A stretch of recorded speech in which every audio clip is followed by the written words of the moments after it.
Mesdames et messieurs, bonsoir. Merci de prendre le rendez-vous du décryptage de ce dimanche, bien évidemment, avec notre consultant politique. Bonsoir, Agapit Napoléon Baforican.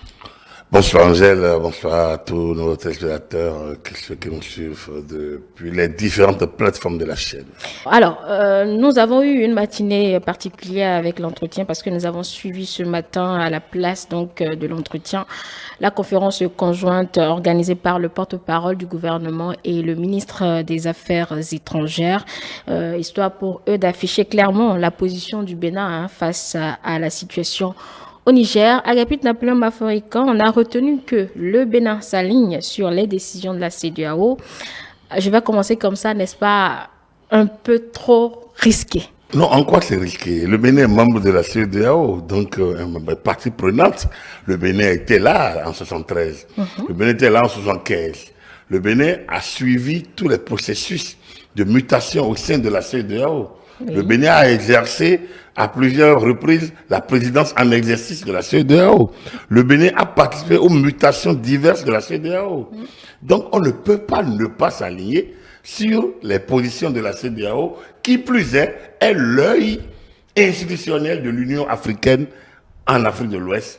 Le Bénin ne peut faire que ça. On n'est pas obligé non plus. On est tenu. Par quoi? On est tenu par les accords qui nous lient, les accords d'Abuja. Par rapport à la CEDEAO, on est tenu. Mais lorsque vous êtes parti à une convention, vous respectez cette convention. On ne peut pas nous reprocher une neutralité. Mais il n'y a pas de neutralité. Pourquoi vous voulez que nous soyons neutres? Parce que nous avons des intérêts en jeu, justement. Lesquels? Économique, évidemment. Mais justement, la CEDEAO veille. On ne peut pas vivre en autarcie. Nous ne pouvons pas vivre enfermés. Nous avions parlé ici des relations avec le Nigeria. Oui. Même si on a dit on a essayé de vivre sans le Nigeria, mais vous avez vu comment on s'est empressé de retourner dès que les conditions ont été meilleures que celles qui étaient. On ne peut pas vivre. Si on veut vivre en autarcie, comment on va faire rentrer des produits dont nous manquons? Comment on va faire sortir des produits que nous avons à partager avec les autres? Comment on va communiquer? Comment on va sortir? Donc, on ne peut pas vivre en autarcie. Et la CEDEAO, c'est la communauté économique des États de l'Afrique de l'Ouest, une communauté économique. Or, l'économie ne peut prospérer que dans un environnement politique sain, cohérent, régulé. Donc, ce qui se passe au Niger aujourd'hui est tout sauf ça. Donc, le Bénin était là lorsque les décisions ont été prises. Le Bénin a été membre et est membre d'une équipe composée du président Patrice Talon, du président Bazou et du président Tinubu pour pouvoir parler avec les jeunes. Ils doivent se retrouver, ils les ont même d'ailleurs retrouvés au Nigeria il n'y a pas longtemps, avec quelques jours avant que l'armée nigérienne ne rentre en jeu. Alors, est-ce que le Bénin va faire comme si de rien n'était? Il restait totalement encastré chez lui en disant moi je fais rien. Non, nous avons élu le président Patrice Talon pour justement qu'il nous représente aussi bien, qu'il parle à notre nom, aussi bien au Bénin qu'à l'international, qu'il agisse en notre nom, en tant qu'État souverain. Mais le président Talon est en train librement et de point de vue responsable au regard des engagements que nous avons avec la CEDEAO. Agir. On ne le reproche pas d'agir, mais on se demande si on y allait prudemment, parce que vous avez certainement lu les opinions ça et là qui demandent à ce qu'on y aille. On n'a pas feutré pratiquement parce que c'est des positions poltronnes, c'est des réactions de poltron. C'est-à-dire que c'est des gens qui ne savent pas être. Ils veulent être et ne pas être à la fois. Le Niger, aujourd'hui, n'a pas d'autorité. Ceux qui sont là sont des autorités de fait. Ils n'ont pas de légitimité. La cession au pouvoir se fait par voie des urnes. Parfois des urnes. Oui. Et donc, c'est un principe universel. Et donc, nous avons dit, il y a quelques semaines, enfin, même la semaine dernière ici, je vous disais que la CEDEAO a peut-être ouvert la voie à ces gens de désordre, à un moment donné. Mais aujourd'hui, il y a une conjonction de leadership. Un leadership dans lequel Patrice Talon est déterminant. Dans ce cas, vous voulez que le Bénin, alors que le chef de l'État, après avoir passé 5 années à gérer pratiquement avec beaucoup de détermination, même beaucoup de son temps, des affaires internes. Maintenant que nous impactons l'international, que vous voulez que, après avoir contribué à prendre les décisions, que le Bénin recule pour des prétextes fallacieux ou des prétextes poltrons à des gens qui ne savent pas ce qu'on appelle gouverner. Gouverner, c'est beaucoup plus que regarder de petits intérêts qui peut-être... Cet intérêt n'est pas petit. Hein. Lequel, par exemple? Ce dont nous parlons, cet intérêt... La fermeture des frontières oui.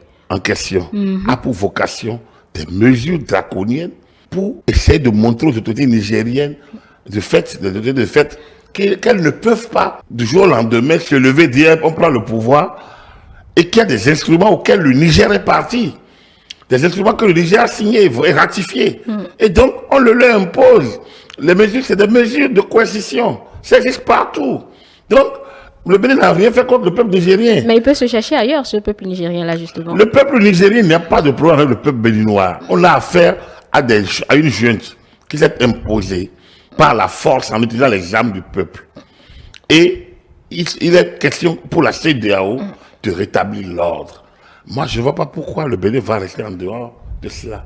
Il ne faut pas mélanger beaucoup de choses. Le Bénin n'est pas en guerre contre le Niger. Je pense que le porte-parole du gouvernement l'a dit, le ministre des Affaires étrangères l'a répété. Le Bénin n'a aucun problème avec le Nigeria. Ce n'est pas des questions bilatérales qui les opposent. On a eu les dossiers comme l'île de l'été. Oui. Tous les deux États ont patienté et ont utilisé les voies de recours connues au monde pour régler cette question. Il y a une coexistence correcte, normale entre le peuple nigérien et le peuple béninois. On a connu l'organisation commune Dahomey-Niger, Bénin-Niger, des chemins de fer. Oui. On l'a liquidé en commune intelligence entre les deux États. Donc, entre le Bénin et le Niger, il n'y a aucun problème. Ceux dont vous parlez sur les réseaux sociaux, c'est ceux qui veulent créer les problèmes entre le Bénin et le Niger.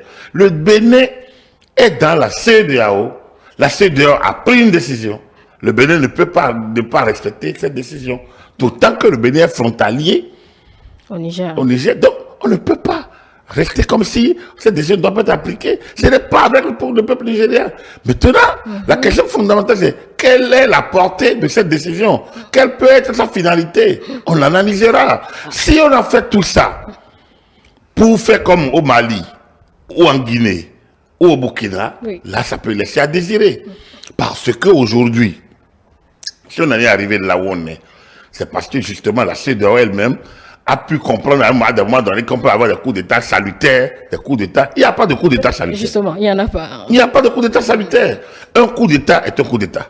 Un coup d'État est une remise en cause brutale de l'ordre constitutionnel. Et le pouvoir est dévolu par élection. Et donc, les élections, l'armée n'est pas le juge du contentieux électoral. L'armée n'est pas organe de gestion des élections. Donc, l'armée ne peut pas jouer à l'arbitre. Mais pendant longtemps, comme au Dahomey, on a remis le pouvoir à l'armée chaque fois qu'on a des problèmes.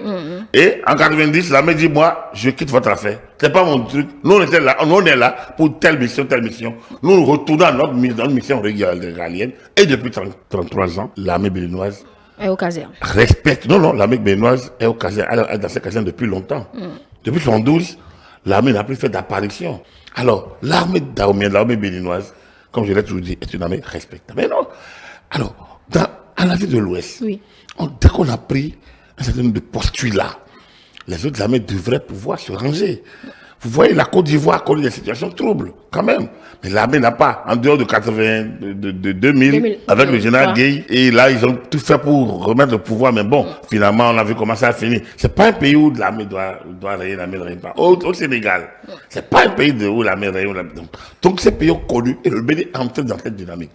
Au Niger, c'est pas le cas. Le Niger de 90 ans, aujourd'hui, c'est 4e couche ou 5e couche. C'est pas normal.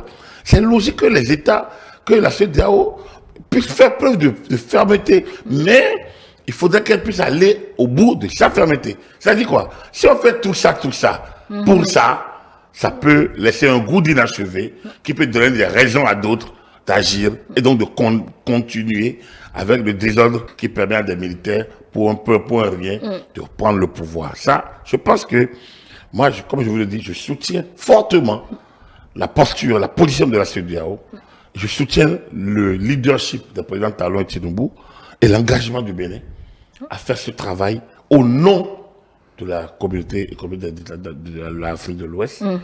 Mais, moi, mon mais est qu'il va falloir quand même aller jusqu'au bout de la logique, d'une logique, Jusqu'au bout. de la logique. La force militaire? Non, je n'ai pas dit ça. De la logique de rétablir le pouvoir constitutionnel du président Bazoum. Comment le rétablir sans force? Puisque les putschistes devant ne sont pas accessibles au dialogue. Vous savez, en matière de crise comme celle-là, il y a plusieurs manières de dialoguer. Et il y a ce que vous voyez, et il y a ce que vous ne pouvez pas voir, parce que ça ne se joue pas devant tout le grand monde. Oui. Donc, c'est dire qu'il y a des spécialistes de la question qui doivent pouvoir être aux avant-postes pour non seulement concilier les positions inconciliables, mais ramener les autorités de fait du Niger, à savoir raison gardée. Mais la CEDEAO vient de finaliser sa stratégie de riposte. La CEDEAO prépare, on dit, mais il y a l'adage qui dit qui veut la paix prépare la guerre. Donc, il appartient à la CEDEAO de trouver le mécanisme lui permettant de remettre l'ordre constitutionnel en place au Niger. Intervention militaire, intervention diplomatique, c'est à elle de montrer qu'elle a la capacité, qu'elle est vraiment outillée et qu'elle n'est pas un peu cette organisation dénuée de toute logique et de tout résultat probant en matière donc de gestion de crise. Oui, d'accord. On peut évoquer la question gambienne. Mais la question de la Gambie n'est pas le Niger. La Gambie est un tout petit État ancré dans le Sénégal. Et donc, sa seule frontière terrestre, c'est le Sénégal. Et donc, que les Sénégalais ou des troupes de la CEDEAO puissent entrer sur le territoire gambien par le Sénégal, c'est la chose la plus simple. C'est même pas compliqué. Et donc, le reste a été fait pour extirper du pouvoir Yaya Jammeh et permettre à son successeur de gouverner. Bon, donc, ça a eu lieu au début des années 2010 et autres, mais qui montre que la CEDEAO peut intervenir. Mais il y a eu le cas de l'Ecomog, avec les Libériens et la Sierra Leone. Là également, la CEDEAO est intervenue, avec le leadership du Nigeria. Ça a permis de mettre fin durablement à la guerre entre fratricides au Libéria et en Sierra Leone. On peut dire qu'il y a eu des casses, mais il n'y a pas d'omelette qui a cassé les œufs du temps.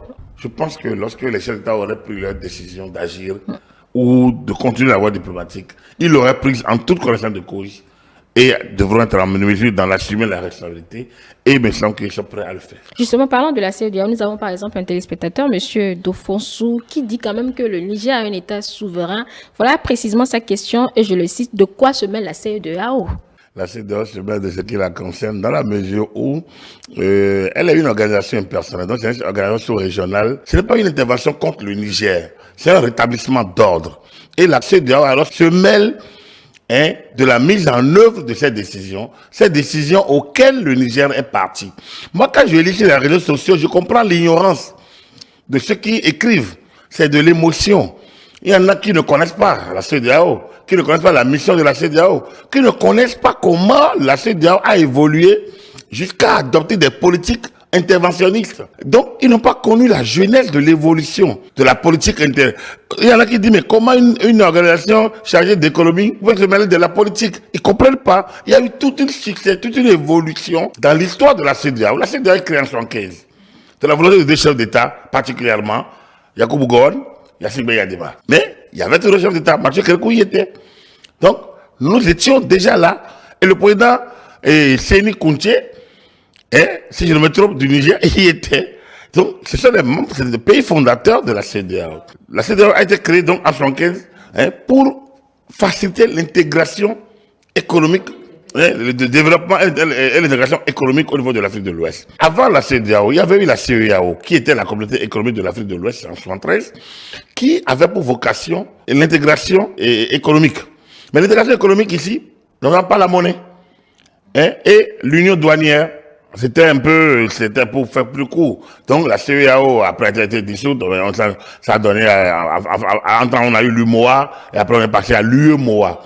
Mais la CEDEAO, ici, là, il y a le développement. La communauté économique des États de l'Afrique de l'Ouest. L'autre, c'est la communauté économique de l'Afrique de l'Ouest. La communauté économique des États de l'Afrique de l'Ouest, ici, il est question beaucoup plus du développement. Donc, pour développer, il y a plusieurs facteurs. Il y a bien sûr le facteur monétaire, mais il y a aussi le facteur stabilité politique. Et dans le facteur stabilité politique, progressivement, la CEDEAO s'est rendu compte que l'instabilité politique est une gangrène contre le développement économique. Et donc, a commencé par prendre certaines mesures progressives, jusqu'à l'intervention, jusqu'à la constitution de l'ECOMOG, et l'intervention de l'ECOMOG dans les années 90, qui a permis quand même de remettre l'ordre au Libéria et en Sierra Leone. L'ECOMOG qui a été finalement institutionnalisé et qui est allé jusqu'en Côte d'Ivoire dans le cadre du mandat de l'ONUCI. Donc, là, c'est pas la première fois que la CEDEAO intervient. C'est ça que je voulais dire, pour en arriver à tout ce développement. C'est pour montrer que depuis 1975, où on a créé l'organisation qui avait une vocation première de développement, donc des états de développement économique et de l'Union, et donc de l'intégration économique, elle a connu une évolution qui progressivement a conduit également à l'adoption en décembre dernier à Abuja de la création de cette force d'intervention, une force militaire d'intervention contre le terrorisme et contre les changements institutionnels. Donc contre les troisième mandats, aussi donc contre les changements anticonstitutionnels, par exemple. Donc, déjà, en décembre dernier, à Abuja, cette force a été créée. Or, avant cette force, il y avait les forces en attente, les forces d'attente de la communauté effacée, donc qui étaient normalement, qui devaient contribuer plutôt à assurer la sécurité au sein des États et à, disons, intervenir là où il faut pour rétablir un peu d'ordre. Je peux un peu dire ça ainsi. En fait, il faut retenir que de ce dont se mêle la CEDEAO, c'est de créer un environnement ouest-africain, globalement dans la philosophie de l'Union africaine, du marché africain, de créer un environnement ouest-africain où règne la stabilité politique qui permet l'intégration économique et le développement attendu. Alors, tout ça est un ensemble. Et c'est pour ça qu'on a besoin de règles constitutionnelles stables. La CEDEAO n'a jamais demandé que les gens limitent leur mandat. La CEDEAO n'intervient pas dans les constitutions des États. Lorsqu'un État a sa constitution qui ne limite pas de mandat, la CEDEAO n'ira pas dire vous devez limiter votre mandat. Mais lorsque vous avez votre constitution qui limite le mandat et que vous allez torpiller les tests, la CEDEAO a mis une balise. Vous ne pouvez pas 6 mois avant les élections, ça c'est le protocole additionnel de Dakar, vous ne pouvez pas 6 mois avant les élections perturber encore l'égrégore institutionnel du pays, c'est-à-dire perturber les tests en votre profit. Combien sont-ils ces États qui n'ont pas justement torturé ce test? Beaucoup ont respecté, beaucoup d'États ont respecté, mais la confusion créée par les oppositions, les opposants, c'est que systématiquement, lorsque les gens touchent au test, on dit « Ah, la CEDEAO ». Non, les États sont souverains. D'avoir le test. Oui. Non, mais attendez, c'est ça que je vous explique. Ne faisons pas la confusion chez les téléspectateurs. La CEDEAO dit 6 mois avant les élections, vous n'allez pas toucher à vos textes pour perturber. Donc, vous ne pouvez plus toucher aux textes qu'avec le consensus de tous les acteurs. Donc, même si 3 mois avant les élections, tous les acteurs politiques, opposition et continu, sont d'accord, la CEDEAO n'a rien contre. Mais si ils ne sont pas d'accord, ça peut se faire, mais c'est pas 6 mois avant. La preuve, lorsqu'en 2019, oui, le Bénin, avec les textes électoraux qui dataient de septembre 2018, la CEDEAO ne peut que demander le dialogue. Mais la CEDEAO ne peut pas condamner le Bénin parce qu'il n'y avait pas une manipulation institutionnelle, une manipulation des tests au profit du régime en place. C'était un vote normal auquel même toutes les parties au Parlement, globalement, avaient contribué. Donc, la CEDEAO n'interfère pas dans la gestion interne des États. Mais la CEDEAO a mis des balises. Mais qui sont ceux qui reprennent la CEDEAO? C'est le chef d'État, c'est nos chefs d'État. Oui. Donc, la légitimité dont nous parlons bien, et ce dont nous parlons, que c'est les affaires internes, mais c'est nous-mêmes, c'est nos chefs d'État élus qui sont allés apposer leur signature. Donc, lorsque vous apposez votre signature pour dire « je suis d'accord à telle chose », on ne peut plus dire de quoi se mêle l'organe chargé d'exécuter le mandat que vous lui donnez. On vous opposera à la souveraineté, justement. Non, mais c'est au nom de la souveraineté que les gens ont signé. Et certains documents signés font l'objet donc de ratification au niveau des parlements nationaux. Lorsque vous sortez en jet au boula, lorsque vous entrez dans un jeu de tontine et vous dites que tous les mois je mets 5 000 ou bien je mets 50 000 ou 500 000 et je dois gagner tant. Lorsque vous prenez pour vous, c'est l'argent des autres. Bien sûr. Vous devez payer pour eux. Forcément. Donc c'est ça un accord. Vous êtes en accord. Oui. Vous êtes en contrat. D'un groupe. Oui. Contrat privé. C'est la même chose. Nos États sont souverains. Les chefs d'État souverains qui ont la signature et qui nous représentent dehors et dont la signature valent l'accord du peuple béninois. Lorsque Patrice Talon appose sa signature au bas d'un document, d'un traité, après l'autorisation de ratification ou dans les conditions fixées par la nouvelle constitution, la constitution rénovée, quand il pose sa signature, quand notre ministre des Finances pose sa signature, quand notre ministre des Affaires étrangères pose sa signature, quand toute autorité mandatée par le Bénin pose sa signature au bas de document, le peuple béninois est censé être associé et le Bénin est tenu de respecter. Maintenant, le Bénin peut décider librement de ne pas le faire, parfois au regard d'un certain nombre de paramètres dont lui seul est responsable. On peut ne pas être d'accord avec le Bénin peut en subir les conséquences, mais l'idéal c'est de respecter le mandat tel qu'il est. Et dans le cadre de la CEDEAO, on est dans une organisation, c'est l'organisation la plus politique, donc au niveau supérieur, parce que l'Union africaine l'a mandaté de le représenter ici. Donc les 16 États, les 15 États de la CEDEAO sont tenus, lorsqu'ils mettent leur signature, ça engage toute l'Afrique de l'Ouest. Lorsqu'il y a eu question de la dévaluation des francs CFA en 1994, tout le monde a accusé le président Soglo pour dire que c'est lui le premier à signer. Et les gens ne commencent pas à attaquer le président Soglo. Mais ce qui s'est passé à Dakar en 1994, le Bénin est le premier, en parole alphabétique, quand le ministre de la coopération française, qui était après le président de MEDEF, il était ministre de la coopération et il lui a expliqué les enjeux. Il était question qu'on puisse passer à la dévaluation du franc CFA. C'est au même moment qu'on a créé l'Union économique et monétaire ouest africaine. C'était l'UMOA. Après, on s'est passé à l'UMOA. Donc, c'est ce 14 janvier, si ce n'est pas le 10 ou le 14 janvier 1994, c'était le 10. 1994, on a posé les signatures des actes constitutifs de l'UMOA et de la dévaluation du franc CFA de 50%. On a dit que c'est le président, et on a attaqué le président Soglo. Mais il n'en était pour rien. Il était que simplement que le Bénin était le premier pays. Bénin, Burkina, Côte d'Ivoire, c'était dans l'ordre alphabétique. Mais le président Soglo a été taxé de tous les noms. Donc, vous voyez, et à ce moment-là, il n'y avait pas encore de réseaux sociaux.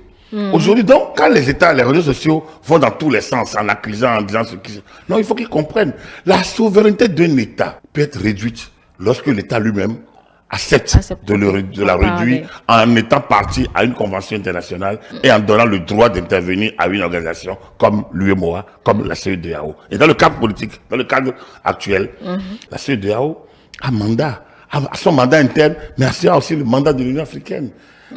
En matière, c'est une zone économique de l'Afrique de l'Ouest reconnue par, qui fait partie des 5 zones de l'Union africaine, si je ne me trompe, et qui est en harmonie avec lui dans le cadre donc, du traité créant l'Union africaine. Alors, pour faire plus court, quand on dit de quoi se mêle la CEDEAO, vous comprenez que la CEDEAO se mêle de tout. La CEDEAO n'est pas vous et moi, c'est pas une personne, c'est une organisation. Donc, voulue par les pays souverains, créée par des pays souverains, avec la signature des chefs d'État de ces pays souverains. Et donc, les décisions sont souverainement prises. Et en décembre, je ne sais pas si le président Talon y était, je ne me rappelle plus, mais lorsqu'on crée la force contre les actes terroristes et contre les changements constitutionnels, mais le Bénin est parti. Soit le chef d'État y était, soit le ministre des Affaires étrangères y était. Ce qui est sûr, le Bénin n'a pas porté de réserve contre cette décision. Et donc, ça a été. Il y a des décisions qui peuvent entrer en vigueur sans que le Bénin soit et les ait ratifiées, parce que le fait que nous sommes à la CEDEAO, lorsqu'une décision est prise à la majorité et le Bénin a voté contre, et que la décision dit, lorsque ça dit qu'il y a un temps, lorsque tel nombre de pays ratifient, ça entre en vigueur, le BNP ne va même ratifier et ça s'appliquera à lui. Donc voilà un peu ce que je peux dire en disant globalement que, la CEDEAO, c'est vrai au départ, c'est l'intégration économique ouest-africaine. 2, la CEDEAO a fini par constater que l'instabilité perturbe donc l'atteinte de ses objectifs et progressivement commencé par intervenir au-delà de la souveraineté. Oui. La non-ingérence dans les affaires intérieures du pays, c'était les principes sacro-saints, donc de la création de l'Union africaine, de l'organisation de l'Union africaine, en 63. Je pense que ce principe sacro-saint, au début des années 90, a été plutôt réduit par le droit d'ingérence. Lorsque visiblement au sein de l'État, il y a des pratiques qui ne répondent pas à un certain nombre de postulats au niveau international, il y a le droit d'ingérence. Donc, on a créé la TPI, on a créé un certain nombre d'outils au niveau international pour consacrer ce droit d'ingérence-là. Qui fait qu'un chef d'État qui pose des actes dans un pays, parfois, regardez ce qui est arrivé avec Gbagbo. Même si ça n'a pas abouti, mais quand même, le président de la République, on est venu l'exfiltrer pour des actes commis à l'intérieur de son pays, pour l'amener dans une juridiction, dans un autre pays, au nom du traité de la TPI. Donc voilà un peu ce qu'on peut dire globalement de la souveraineté, mais des actes qu'on pose, du fait que nous signons des traités au niveau international. Ça, c'est au niveau des pactes. Au regard des traités de Vienne, il y en a un certain nombre qui ont créé des acteurs de droit international et donc des actes de la portée de certains actes lorsque les pays limitent eux-mêmes leur souveraineté en étant partis à ces traités, à ces conventions. Et cette réponse me permet de poser cette autre question d'un autre téléspectateur, puisque nous avons eu beaucoup de questions sur ce sujet qui passionne apparemment. Alors, monsieur Ekpangbo Jean-Marie qui demande pourquoi la CEDEAO, toujours sur elle, ne lutte pas alors contre les présidents qui modifient leur mandat pour s'éterniser au pouvoir et s'en prend maintenant aux militaires. Bien, il y a deux choses là qu'il faut régler. Je ne suis pas à la CEDEAO. Je ne suis pas mandaté non plus par les chefs d'État, mais j'ai un avis de consultant donc au regard de mes connaissances en la matière, donc elles peuvent être limitées. Mais je peux dire humblement que voilà, la CEDEAO n'intervient pas dans le vote interne des lois. La CEDEAO ne peut pas prendre des options internes au nom pour un pays. Les troisième mandats, même si la CEDEAO a pris tout récemment encore, s'est montré très directif contre les troisième mandats, il est évident qu'un État est souverain à l'interne. C'est-à-dire qu'il n'est pas dit que tous les États doivent adopter un mandat de 5 ans renouvelable une fois. La preuve, quand le président Talon est arrivé, il voulait instituer un mandat unique. C'est pas interdit. C'est interdit nulle part. Donc, 2 mandats, c'est interdit nulle part. 3 mandats, c'est interdit nulle part. 4 mandats, c'est interdit nulle part. Donc, la souveraineté, elle est interne à l'État. Et donc, chaque État définit l'option politique qui lui est. Mais le mode de scrutin, le régime, le peut décider de devenir une monarchie. La CEDEAO ne peut pas intervenir là-dessus. Parce qu'on est libre de choisir. Et donc, on peut avoir un roi et avoir un premier ministre. Donc, ça, c'est notre organisation interne. On peut changer de mode de scrutin. Notre président peut être un peu comme le président allemand, qui n'a pas de mandat particulier. Et que on peut avoir un chancelier. Ça, c'est interne à nous. C'est interne au Bénin. Et autant que le chancelier allemand n'a pas de mandat limité, autant notre chancelier peut ne pas avoir, ou bien notre président du conseil peut ne pas avoir de mandat également limité. En fait, affaire de troisième mandat, c'est un raccourci. Ce côté dont on parle, c'est des modifications opportunistes de constitution pour se maintenir au pouvoir. Normalement, oui.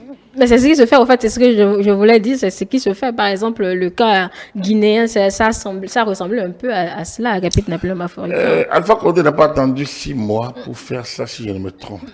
Même si c'est à déplorer, ça partit du droit interne guinéen. La preuve, la CEDEAO n'a pas pu empêcher ça. Parce que c'est du droit interne guinéen. Mais pourquoi se sont-elles obligées d'agir après? Mais c'est ça que je vous dis. Si ça se fait 6 mois avant, ça c'est interdit dans les protocoles additionnels. Ça ne peut pas se faire 6 mois avant sans l'accord de toutes les parties. Mais après, la politique, c'est les rapports de force à l'interne. Oui. Voilà. Donc, il faut que les différentes parties au Parlement, si le texte est voté régulièrement par le Parlement, régulièrement en place, selon la procédure normale. Mais vous voyez le Togo. On ne peut pas, je sais pas ce qu'on peut reprocher formellement au Togo ou au Gabon. Mais il se fait que c'est 2 monarchies presque. Oui, si ça convient, on ne peut plus. Bon, voilà. Donc, ils sont là, ça fonctionne un peu comme des monarchies de golfe arabe. C'est-à-dire, bon, les présidents sont là presque à vie. Oui. Ils changent comme ils veulent. Mais apparemment, bon, c'est des rapports de force interne. Les gens marchent. Le Togo a été sous plusieurs emprises de sanctions. Mais le système est en place. Oui. Et vous allez au Togo, bon, ça fonctionne, ça tourne. Au moment où le Togo était en crise, le Bénin, son port a mieux tourné que le port de Cotonou. Mais ça montre quand même qu'il y a des dynamiques de gouvernance qui n'ont rien à voir avec la litanie, la théorie de la démocratie. Et il n'y a pas une seule démocratie, il y a des démocraties. Donc, le péril aussi, hein, le péril ou le danger, hein, c'est de penser qu'il n'y a que seule démocratie, mandat limité, pas de troisième mandat. Non, le troisième mandat n'est pas une faute. Un État peut décider d'avoir 10 mandats, le chef de l'État peut avoir 10 mandats. Lorsque la Constitution permet ça, ou ouvre des brèches pour ça, on ne peut pas, la CEDEAO n'a pas à s'en mêler. Il y a des principes. Un, la dévolution de pouvoir doit se faire par les urnes. Deux, le mandat doit être remis en jeu régulièrement, à une époque, à une période régulière, connue d'avance. Trois, la participation à ces consultations doit être ouverte à tout le monde. En tout cas, les lois doivent permettre à tout le monde, les lois doivent être égales pour tout le monde. Et ainsi de suite. Il y a un certain nombre de principes. Mais quand ces principes sont respectés, c'est à l'interne. Donc, autant il y a des seuils de représentativité dans certains pays, autant il n'y en a pas dans d'autres. Autant le scrutin est majoritaire, autant il y a de listes ailleurs. Donc, il y a plusieurs variantes dans lesquelles la CEDEAO ne se mêle pas. Mais lorsque vous dites que c'est ma loi, ça, 6 mois avant les élections, vous ne pouvez pas, vos rapports de force politique ne peuvent pas changer les règles du jeu avant les jeux. Lorsque vous dites que c'est ma loi, ça, vous ne pouvez pas les changer ipso facto pour dire que le peuple a demandé. Donc, même si le peuple marche, et comme le peuple n'existe que dans des conditions précises, c'est pas, comme l'a dit le porte-parole du gouvernement, quand on met n'importe qui dehors, qui marche, que c'est le peuple. Non. Donc, il y a un certain nombre de balisages. Ceux qui interviennent sur la CEDEAO, ils ne connaissent pas le mandat de la CEDEAO. La CEDEAO, c'est vrai. Moi, à leur décharge, les atermoiements de la CEDEAO, parce que c'est quand même des États, ils ont leurs intérêts. Alors, moi, par exemple, je vais le dire honnêtement, moi, j'ai mal vécu les changements constitutionnels intempestifs sous le président Ouattara en Côte d'Ivoire. Lui qui a été amené au pouvoir dans des conditions particulièrement difficiles. Alors, moi, j'estimais qu'il devait donner l'exemple en faisant un mandat renouvelable une fois parti. Mais bon, il n'a pas utilisé. Enfin, il a eu la subtilité qu'il faut pour contourner, je peux le dire, pour contourner les protocoles additionnels, les tests de la CEDEAO, et pour être là où il est. Mais moi, personnellement, je trouve que, bon, vous voyez, comme c'est un rapport de force, donc chacun peut avoir son idée. Mais c'est fait qu'il n'a pas violé une règle de la CEDEAO. Vous comprenez? Donc, il peut y avoir un mal-être individuel. Mais au niveau de l'organisation, par contre, les cas de coups d'État, au Mali, en Guinée et au Burkina, ou le double coup d'État au Burkina, pose un problème. Et c'est là que la CEDEAO a étalé sa faiblesse. Après de moi, vous négociez avec les putschistes. Donc, vous créez un environnement où on peut alors remettre en cause l'ordre constitutionnel. Alors, lorsque vous le créez ici, vous embrouillez alors les jeux. Puisque on se dit, mais pourquoi vous êtes ici et que vous voulez intervenir par là. En fait, c'est tout le problème est là. Mais il n'est pas tard pour mieux faire. Moi, j'estime que la CEDEAO, il y a des situations de fait acceptées. La CEDEAO a menacé le Mali, a fait tout, a sanctionné le Mali. Le Mali a tenu. Il y a des chefs d'État de la CEDEAO, pourtant, qui sont allés au Mali, qui sont en collusion avec le Mali. Et qui étaient en collusion avec le Mali. Ça a fait que peut-être la situation a évolué autrement. Donc, mais ces cas-là sont des cas déjà gérés par la CEDEAO qui tentent la preuve. Bazoum, président Talon et Tinubu devraient aller parler. Donc, la CEDEAO n'a pas encore abdiqué, mais elle s'est rendue compte qu'elle n'a peut-être pas utilisé les bons et qu'il faille revenir peut-être à un certain nombre de principes. Donc, on ne peut pas lui jeter la pierre. Elle s'est affaiblie elle-même. Je fais partie de ceux qui ont dit, lorsqu'il y a eu les sanctions contre le Mali, que la seule alternative possible, c'est d'aller enrayer, c'est d'aller déloger. C'est l'unique alternative. Ou alors que mais les sanctions là ne vont pas. Les sanctions n'ont jamais permis à un pays, à des putschistes de remettre le pouvoir. Les sanctions, jamais. On a beau isoler les pays, il y en a toujours les méthodes, les moyens de contournement. Il y a toujours des ouvertures qui s'offrent à ces pays. Au Togo, le Togo a été suspendu par l'aide de l'Union européenne, machin, tout ça là, mais le Togo, je vous ai dit, le port du Togo continue de tourner normalement. Donc la CEDEAO doit retourner à ses règles. S'il faut déloger, est-ce qu'elle est prête à le faire?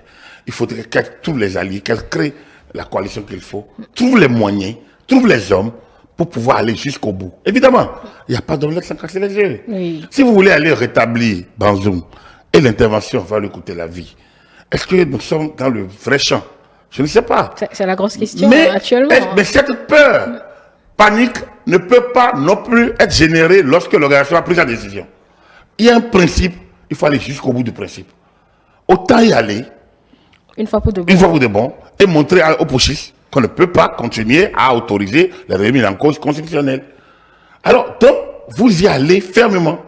Et lorsqu'un État viole les principes, le protocole additionnel, vous le lui dites, et vous l'isolez, et vous appliquez les principes. Si la CEDEAO commence, elle va se renforcer. Mais on parle des hommes. Justement, comment gérer l'après aussi? Il y a cette interrogation qui demeure à Capitaine. Oui, comment gérer l'après? L'après-intervention? Oui. Si déjà l'intervention permet de remettre en place le président, c'est la meilleure chose qui puisse arriver à la CEDEAO. C'est la meilleure chose qui puisse lui arriver. Et c'est le souhait de tout Africain. Donc, normal, moi j'estime que de tout Africain est pris. Parce que l'ordre constitutionnel n'est pas africain, elle n'est pas européen, elle n'est pas français, elle n'est pas russe. Donc quand je vois les gens brandir les drapeaux russes, je dis mais non, mais on est dans la confusion. On ne peut pas, je ne sais pas si le président Poutine accepterait qu'on remette en cause son ordre interne. Personne ne remet. Les militaires n'ont pas à se mêler des affaires du pouvoir. Les militaires sont des cadres. Il y en a de plus en plus de cadres, de grands talents. Je l'ai dit. Il faudrait tracer des règles claires pour qu'ils voient l'avenir. Mais au même moment, ils n'ont pas à utiliser les armes qu'on leur confie pour la défense de la patrie, pour perturber l'ordre constitutionnel. Donc, du coup, pour moi, il n'y a même pas à dire si ça ne marche pas. La CEDEAO doit prendre une position. La CEDEAO doit être ferme. Elle doit avancer. Lorsqu'elle a pris sa décision, ça veut dire qu'avant de prendre la décision, il faudrait qu'elle s'assure des moyens et des hommes, qu'elle prenne sa décision et qu'elle aille jusqu'au bout de la décision. Pour moi, c'est ça. Mais après, comme je dis, s'assurer, il y a le Nigeria, déjà, où le Sénat commence par atténuer, comment on appelle, pas éternuer. Le Sénat, il y a déjà le Nigeria, dont la Sénat commence par éternuer. Le Sénat. Après les gouverneurs de cette région limitrophe, presque limitrophe, il y a le Sénégal est prêt. Le Sénégal, lui, il est prêt. Le Sénégal est prêt à intervenir. Lorsque la CEDEAO va donner le top. Et moi, je suis d'accord avec le ministre sénégalais des Affaires étrangères était clair, madame la ministre, donc, en parlant de la signature sénégalaise. Quand on dit, mais de quoi se mêle le Bénin? Pourquoi le Bénin n'a pas peur? Non, le Bénin n'a pas à avoir peur. Notre ministre l'a dit. Dans la conférence de presse. Mais j'ai bien aimé la formule de madame la ministre sénégalaise qui dit, comment? Il y a la signature du Sénégal. Lorsque vous signez, vous apposez votre signature, vous dites que je suis d'accord, voilà que nous arrêtons. Mais il ne faut pas avoir peur d'aller exécuter ce que vous avez signé. Assumer. Voilà, donc assumez vos actes. Et donc, intervenir au Niger ne peut pas être considéré comme une faute, une crise. Il n'y a aucune peur à avoir pour pouvoir le faire lorsque la CEDEAO le déciderait. Mais donc, il faudrait que, pour le décider, il faudrait que la CEDEAO analyse tous les contours. Les chefs d'État-major ont travaillé. D'accord. Mais ça ne suffit pas. Il y a les contours politiques, il y a les contours sécuritaires, il y a les contours institutionnels, il y a la santé, il y a la santé du président Bazoum, l'intégrité physique du président Bazoum. Sa famille aussi. Donc, et de sa famille. Donc, il y a tout ça qu'il faut analyser avant d'y aller. Et ça dépend des chefs d'État, les ministres des Affaires étrangères, les experts, ils sont là pour ça. À l'analyser également l'alignement du Burkina Faso et du Mali à l'armée nigérienne. Ça, c'est encore l'autre dérive de trop. Je pense déjà que le fait que les sépouchistes existent, c'est déjà pas normal.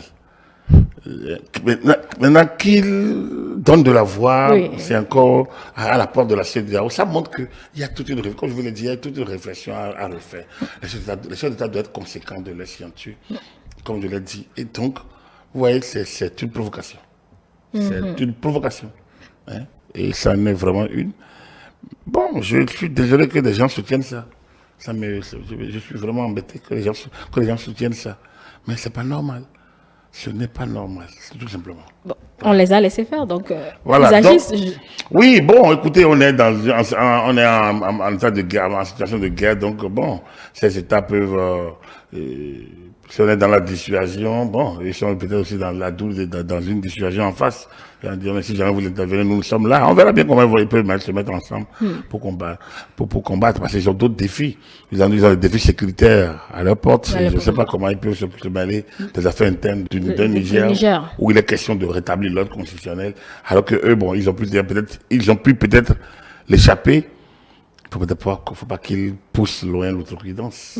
On va finir avec... Je trouve ça pas décent. Voilà. On va finir avec cette autre question, la dernière que je vous soumets de notre téléspectateur, Monsieur Moussi, qui dit comment ne pas plus ou moins comprendre les putschistes alors que les ressources minières du Niger sont exploitées gratuitement par les Français, la CEDEAO téléguidée par la France. Comment on peut prendre au sérieux les décisions de la CEDEAO alors qu'elle envoie quelqu'un qui n'est pas constitutionnellement installé au Tchad?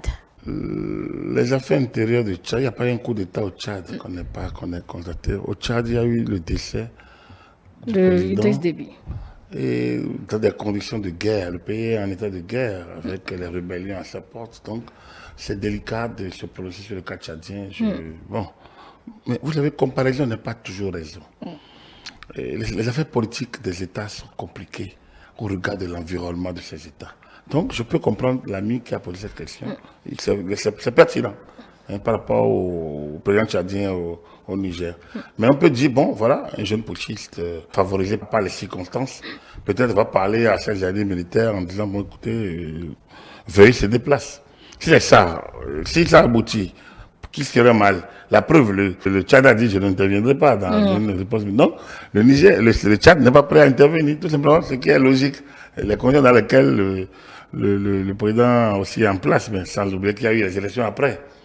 Il y a une sorte d'adoubement, si je ne me trompe, il me semble qu'il y a une sorte d'adoubement ou de remise en place progressive des institutions au niveau du Tchad. C'est vrai, mais la question de l'ami est pertinente, je l'admets. Ensuite, en parlant des ressources minières, moi je ne suis pas de ceux qui sont dans la théorie de complot systématiquement. Il est clair, et je vais peut-être rapprocher ma position de celle du porte-parole du gouvernement, il est clair qu'on ne peut pas quitter un maître pour un autre maître. Je trouve que ce n'est pas normal, que ça fait pas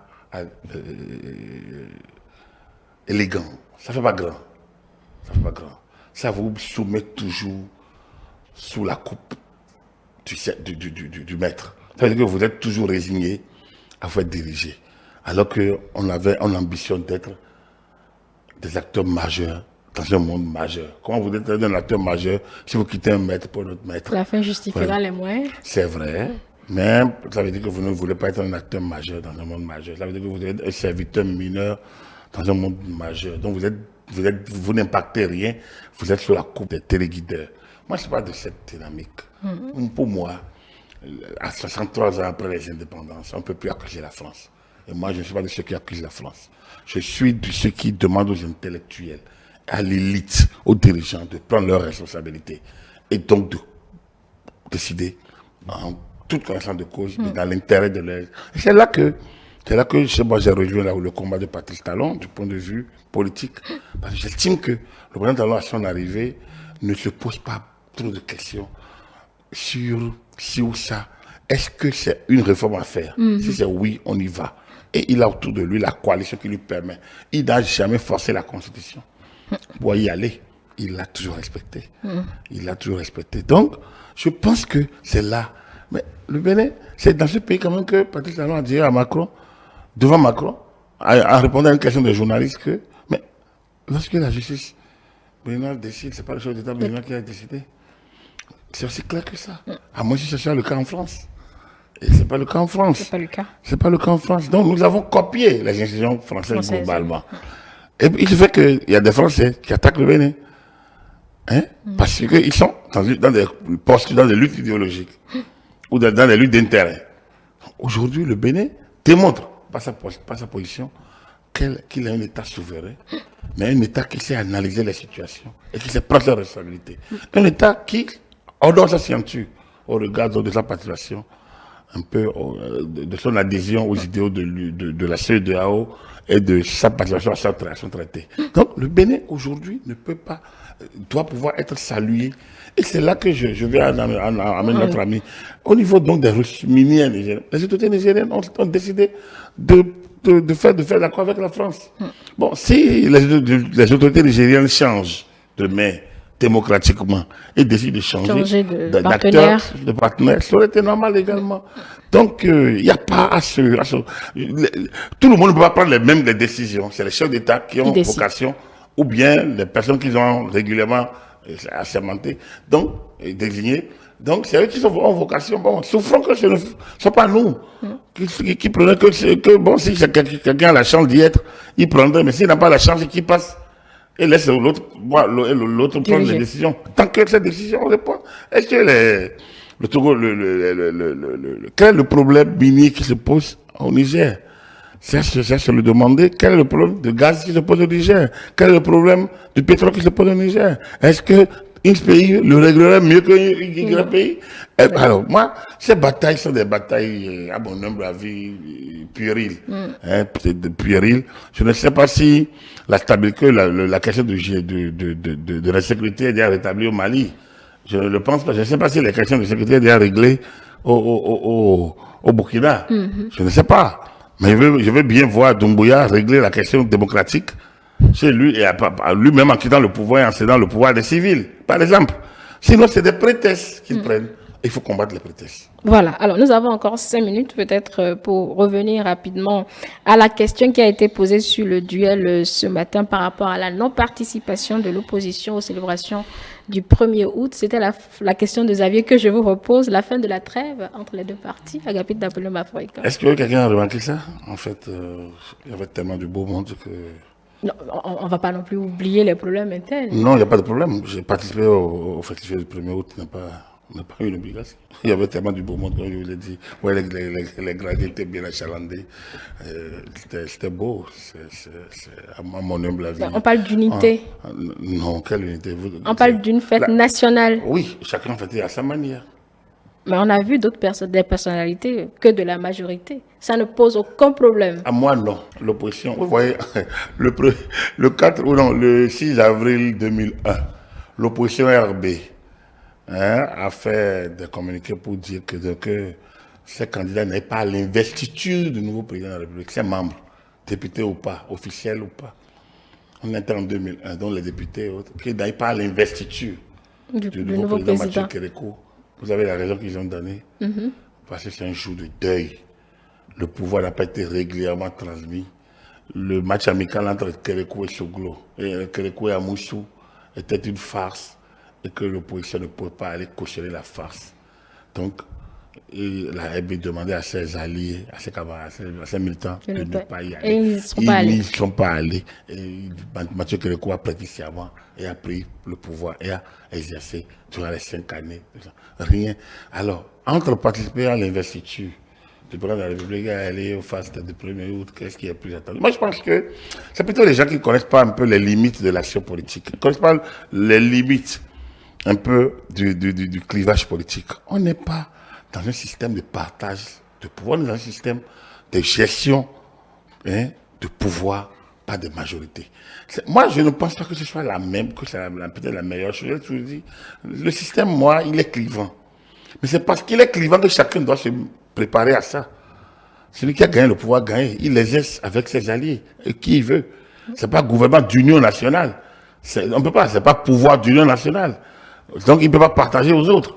Moi, j'estime que notre niveau de développement nous oblige à créer des conditions de gestion, pas de type régime présidentiel, comme on appelle, conseil présidentiel de 70-72, mais dans un type de rassemblement, de large rassemblement.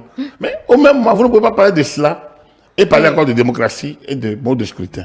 Donc, le large rassemblement voudrait, au Bénin, on le fait déjà à travers donc le mode de scrutin qui est un scrutin proportionnel avec plus grand reste.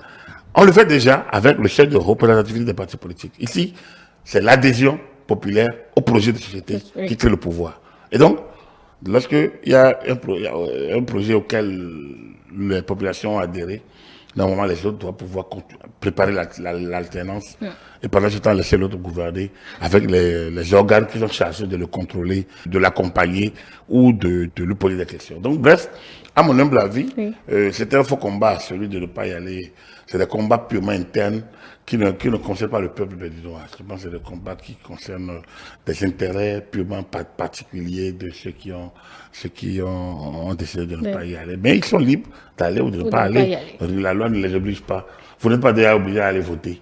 Alors, si vous n'êtes pas obligé d'exercer votre statut de peuple, votre formule. Si vous ne pouvez pas, est-ce que vous allez vous présenter donc, le 1er août? Je pense que ce 1er août restera comme l'un des meilleurs, l'un des plus beaux de notre histoire. Parce qu'on avait eu le Nigeria. Non, au-delà du Nigeria, il y avait du très beau monde, sur la terre comme au ciel. Elle est bien bonne celle-là. Sur la terre comme au ciel. Oui, le défilé aérien était très joli. Voilà, vous parlez du défilé. Donc, la parade était bonne, était belle. Voilà, donc comment peut-on avoir droit à un tel déploiement de beauté, de couleurs, disons, et l'environnement sous-régional était là. Ah oui, le président Tinubu, on ne peut pas. Les Béninois ont surfé pendant longtemps sur un peu la mésentente entre le Bénin et le Nigeria. Cette fois-ci, parce que certains ont dû voir leur caquet rabattu. Et donc, du coup, vous comprenez qu'ils vont trouver rien d'autre à dire que de dire que Yaïboni n'était pas là, mais Yaïboni n'a pas toujours été là. Peut-être qu'il était en train de chanter ou de faire des matchs de football ailleurs. Donc, il se rendait utile. Le président Sogolo était en train donc de conférer avec d'autres amis. Chacun choisit comment il a envie de faire sa fête.